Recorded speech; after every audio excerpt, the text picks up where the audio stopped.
The days of taking several meetings and waiting a week or two to announce your decision, yeah, those days are gone. The Champions course here at PGA National playing like an absolute beast, just as it has all week. And Tommy Fleetwood's lead of 5 under par through 56 holes, the highest in relation to par for a non-major in nearly 4 years. So what are you willing to do to land your dream job? For one South Florida man, he wants to try out with the Miami Dolphins so bad that he's working out across the street from the team's training facility in Davie every day, just hoping to catch the attention of coaches and scouts. Antonio Jones-Davis says that he will have 50-plus friends and family members in these stands at FAU Stadium on Tuesday night. What a life it was, Kelly. Simply in football terms, Nick Buonacane was a Hall of Famer, a 2-time Super Bowl champion, and a key member of that 1972 perfect season. Here with 2017 PGA Tour champion and 2018 Honda Classic winner Justin Thomas. And JT, you know exactly how difficult this course can be with the wind, the water, the elements. So what was the key here for you this week?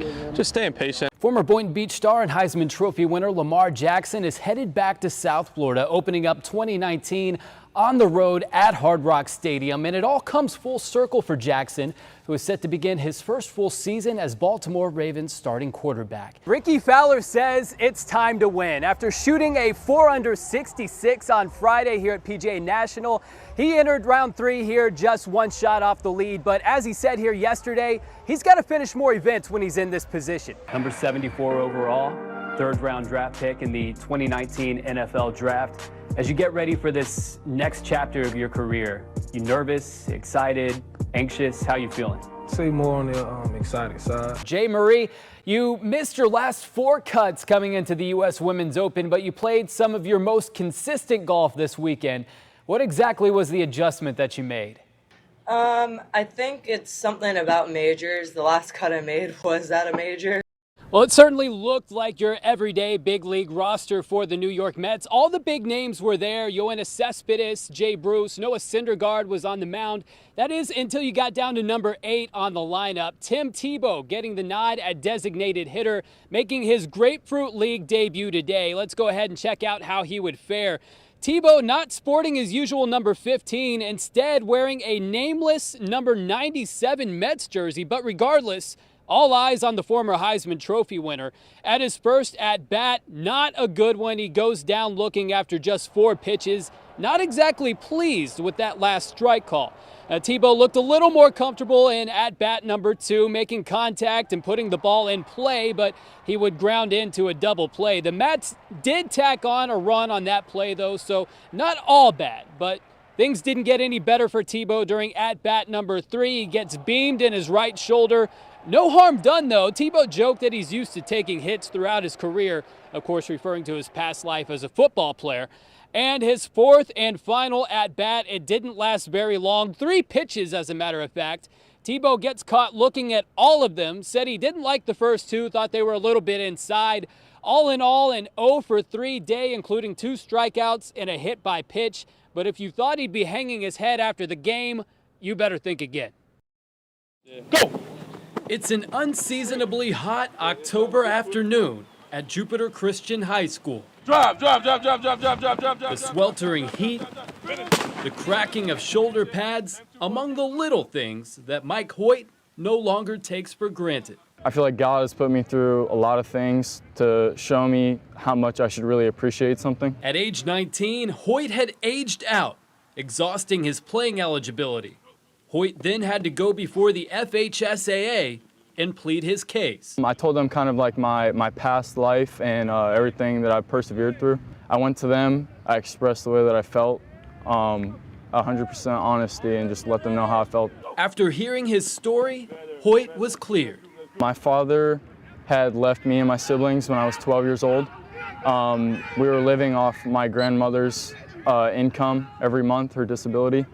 And growing up, my mother was an addict. I had to do something different in order to live a different lifestyle. Despite being homeless for most of his life and living in group housing for the last 6 years, Hoyt has excelled both on the football field and the classroom. He currently holds 2 Division II offers, a 3.5 GPA, and an 1100 SAT score. You know, oftentimes young men or young ladies take the adversity and go the opposite direction. But he continued to fight, he continued to climb the wall and knock down those trees and those barriers. And he made it work for him. And he's in the position where he is today because he's a fighter. Hoyt says football has provided him with the family atmosphere he never had growing up, and also serves as an escape. It has definitely been an outlet for me. It has been something I can push all my anger towards, and I used it for fuel for the football field. And I leave everything out here where it's okay to leave all that pain, frustration, anger, depression, anxiety. Adversity off of the field, serving as motivation on it. My vision for success is to be that link that leads to a whole nother lifestyle, to just do better than anybody in my family thought someone could do. Mike's goal is to play college football, but his ultimate dream, he says, is to one day make it to the NFL.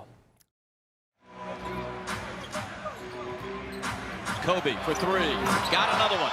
For someone to have a legacy even when they're not here, they're still making a tremendous difference. For Scotland native Joseph Gormley, paying tribute to Kobe Bryant through his artwork is a spiritual experience. The great thing about this artwork is I've actually got to spend a few hours, I feel, with the gentleman himself. One that hits close to home. Because I wanted to spend time with a father. I've got two girls myself. It reminds me to go home and to give my kids a hug. Gormley is the head custodian at Bayview Elementary School in Fort Lauderdale, but art is his passion.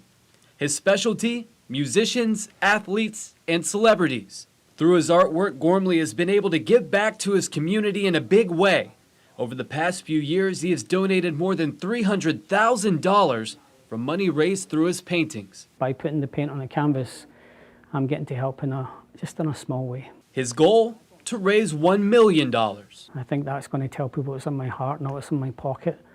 And it's just a legacy that I just truly want to leave behind and inspire the kids of the next generation to say, well, you know, if he can do it, so can I. This painting of Kobe Bryant will soon be auctioned off with the proceeds going toward renovating Bayview Elementary's Media Center. Yeah, I'm hoping it'll go to someone who will truly appreciate it. One of many small gestures that will leave the school and this world a better place than he found it. I just want to inspire people, inspire the community, just help, you know, because one day you're going to need help.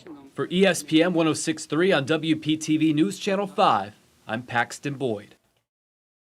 I think the first tickets were about $11 each.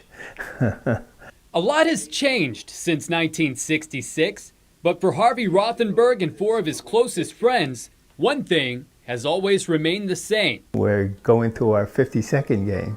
More than 5 decades ago, the Boca Raton resident and his friends decided to go to a little-known event in Los Angeles called the World Championship Game. We were excited and we said, you know, why don't we try to make this thing, you know, go? We'll go as many times as we can and see how it goes. The event went on to become the Super Bowl, while the quintet went on to become the Super Bowl V.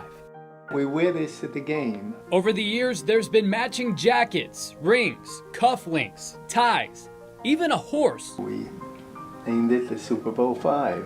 And recognition from the NFL.